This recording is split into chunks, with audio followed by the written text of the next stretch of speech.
Hello everyone and welcome to the Kiki London YouTube channel. My name is Amanda and in today's video we're going to be doing a little bit of natural nail art. We're going to be working on my own nails again using the new Kiki London rubber bases.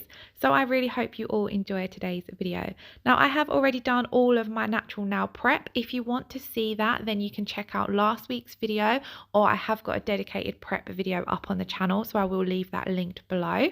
These are the 8 gorgeous new shades of the rubber coloured bases, and for today's set I'm going to be using 04, which is this beautiful, it's kind of like between a dusky pink and a dusky purple. It's got a bit of a mauve tone to it.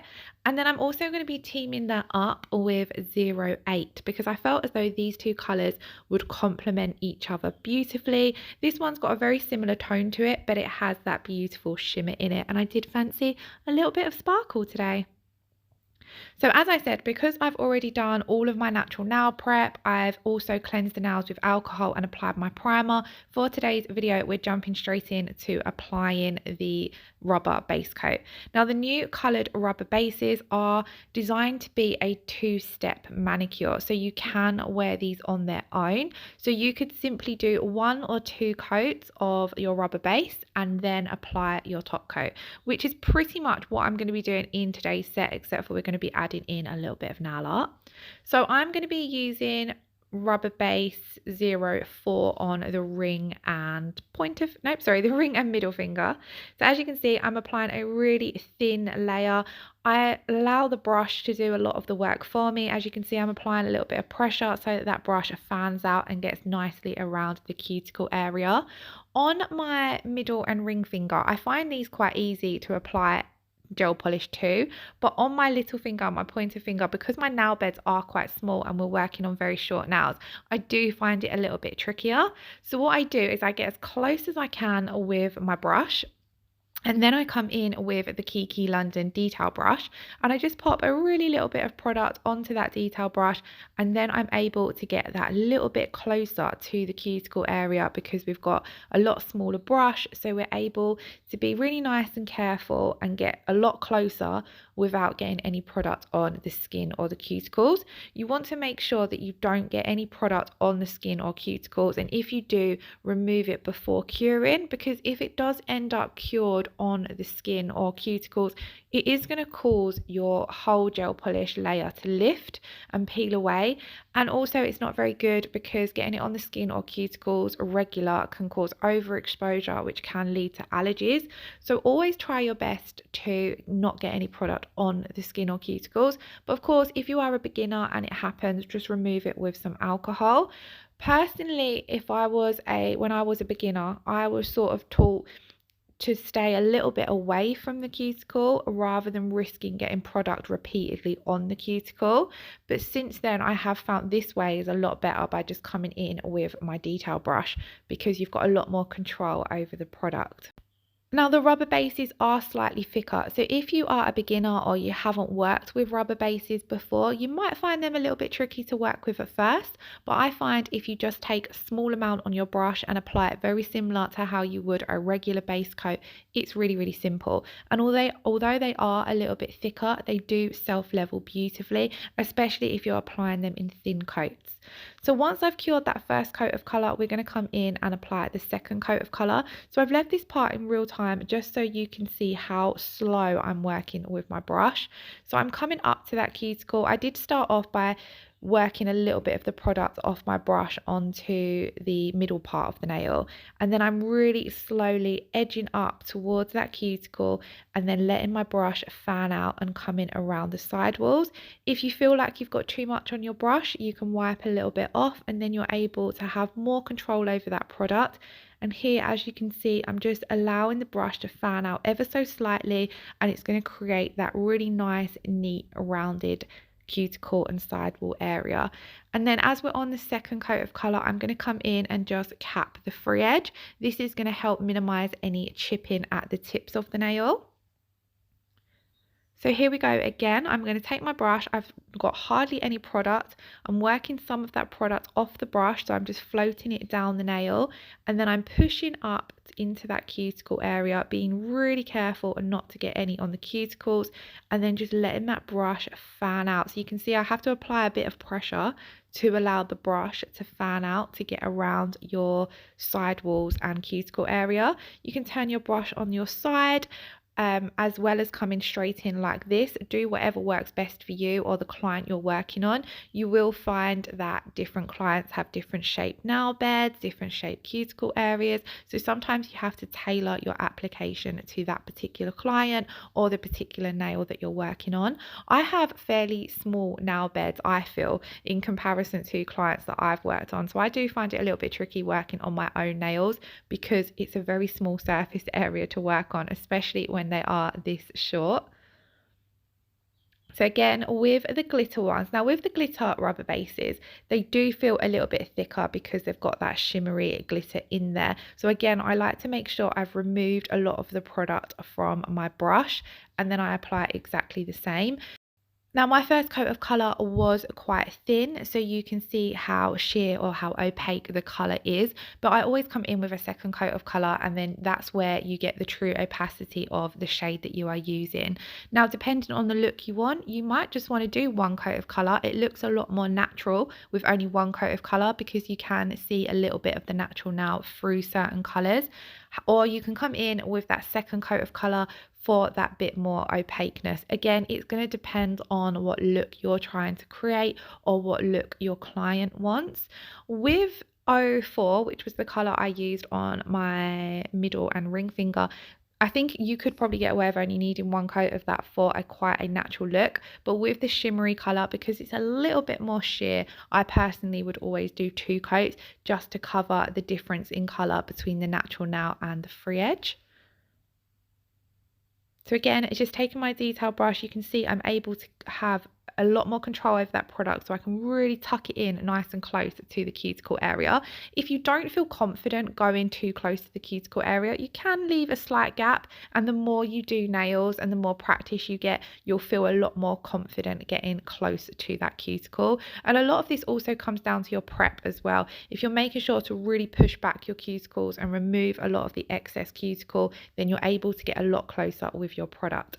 I did do the thumbnail off camera because I like to do my thumbs separate for when it comes to curing. So we're now going to jump to our nail art, and I'm going to be using the beautiful Floral Mix Foils, and of course I'm going to be using the Kiki London foil gel. So I'm going to come in and I'm going to apply a thin coat of the foil gel to the middle and ring finger, as these are the 2 nails that I'm going to be popping the foils onto. I wanted quite a soft, beginner friendly, natural nail look for this particular set, so that's why I'm only going to add the foils to these 2 nails. The little finger and the pointer finger, I'm going to leave them plain, as I do love the shimmer that they give off. Now for the foils, I've cut out the flowers that I want to use, and I always find it a little bit trickier applying foils to natural nails compared to when I apply them over acrylics or over the builder gel in a bottle. And I feel this is because you're working on a slightly softer surface. When you've got a layer of builder in a bottle over the nails, you've got a harder surface to push down on. So when you come into natural nails, it's a little bit more tricky, but all you need to do is just spend a little bit more time rubbing and working that foil into the foil gel. So you can see here I swap between my thumb and also using the Kiki London silicone tool just to make sure there's a really good contact between your foil and the foil gel, and then I slowly start peeling it back to see how it's transferred, because then if any areas need to be retouched up, you're able to pop your foil back down and re-rub. And the Floral Mix Foils have loads of designs and colours. They're probably one of my favourites out of all of the foil collections because there's just so many to choose, and I feel like you can get lots of use out of florals throughout spring, summer and autumn due to the colours that are in there. I've done exactly the same on the middle finger, and as you can see it transferred pretty good as well. Now it can be a little bit harder when you are using foils around the cuticle area, so if you are struggling, just make sure that you've got enough foil gel around the cuticle area because that can be one of the main problems. We are now going to jump to applying some crystals. So I have 3 lots of the Kiki London crystals. I will leave the colours linked in the description box below for you guys to check out. I love the shine of these crystals. And I'm also going to take my Kiki London No Wipe rubber top coat. The rubber top coat is amazing for sealing in your nail art, applying your crystals and adding an extra layer of strength to the nails. So whenever I'm working over my own natural nails, I usually reach for the rubber top coat for the reason of I like to have that little bit of extra strength because my nails are quite weak. But then also I do find it's the best top coat for sealing in any of your nail art. So I'm just applying a thin coat of this to all of the nails, again capping that free edge as I find that helps with chipping. Now on the middle and ring finger, I'm just going to apply 1 crystal to each nail, but then we're going to do a little crystal placement on the thumb. But because I like to cure the thumb separately, I'm going to do that separately. So all I'm going to simply do is take 2 of the little, I think I used the AB crystals here. No, I used the pink ones. So I'm going to take 2 of the little pink crystals. I don't think I ended up using the AB ones in this set actually. I think I stuck with the 2 pink colours because I felt as though they all worked together nicely.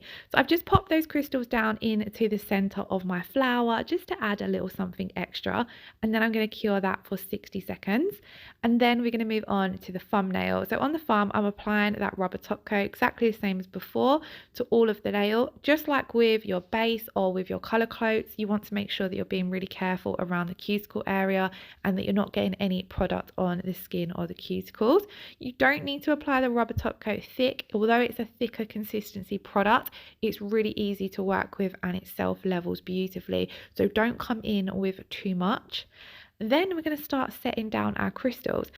So for this now, I'm going to be using the pink sapphire and the rose quartz crystals. So the rose quartz are the lighter ones, and I've mixed all my sizes of crystals together, by the way, in one pot. Then I just popped some of them down on my palette for the colors that I want to use.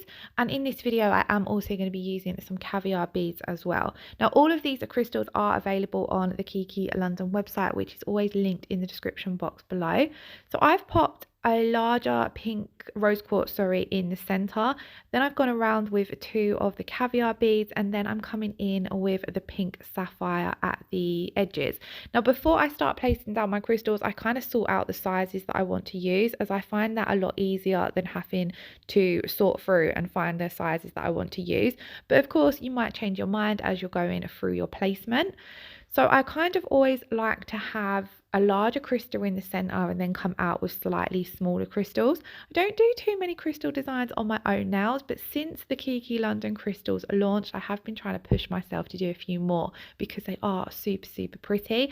And I think little crystal designs like this look really nice on short nails, adds a little something extra to the set, and they are really simple to do.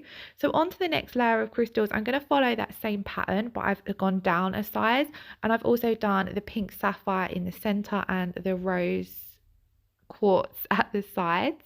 Again, popping the little caviar beads along the edges as well, just because I find they give off a really nice effect and they fill in the little gaps kind of thing before your crystals. And then at the very top of this one, I've come in with another one of the pink sapphire. So a really simple placement to do, and if you're working on larger or longer nails, you can continue it, but you just use a few more crystals. So once I'd finished that design, I popped that into cure for 60 seconds as well, and this is the finished result. So it's a really beginner friendly and easy to design to do on natural nails, I think.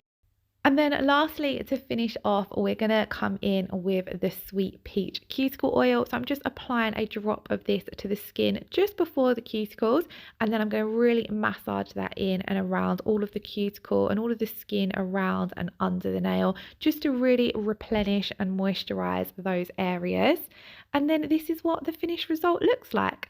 So I really hope you all enjoyed today's video. If you did, please do give it a thumbs up and leave us a comment below. Please do also let me know in the comments below if there are any particular videos you would like to see. Any suggestions are welcome.